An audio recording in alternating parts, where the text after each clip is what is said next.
il y a des immigrés en Allemagne de façon un petit peu culturelle, traditionnelle, hein, depuis l'après-guerre. Mais on m'a souvent dit que les Turcs, notamment, communauté importante d'immigrés en Mhm. Allemagne, ne sont pas naturalisés, en tout cas beaucoup moins que les immigrés, par exemple, qui viennent en France. Beaucoup de Turcs Alors, restent turcs et ne deviennent pas allemands. Voilà ce que je voulais dire. Vrai, pas vrai?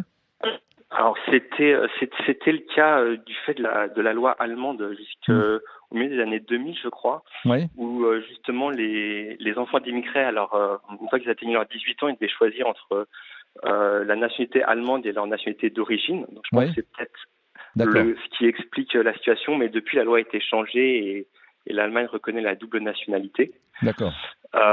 Après, sur l'immigration, l'Allemagne est justement un des pays très ouverts. Ils ont passé une loi l'année dernière, en décembre, où justement, une fois que la discussion sur les réfugiés, etc., s'est un petit peu apaisée, Mhm. pour justement faciliter l'immigration des personnes en dehors de l'Union européenne qui ont un diplôme universitaire ou Ouais.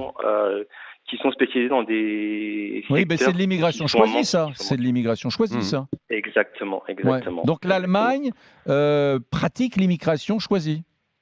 exactement, Ouais. exactement. Et là-dessus, il y a vraiment un consensus, que ce soit droite-gauche, il y a vraiment un consensus. Personne ne s'est opposé à la loi. Ouais. Ça a été vraiment, le pragmatisme allemand Ouais. dans sa plus belle expression, quoi. L'Allemagne pratique l'immigration choisie depuis janvier, me dit Thierry qui m'envoie un message à l'instant sur l'application RMC.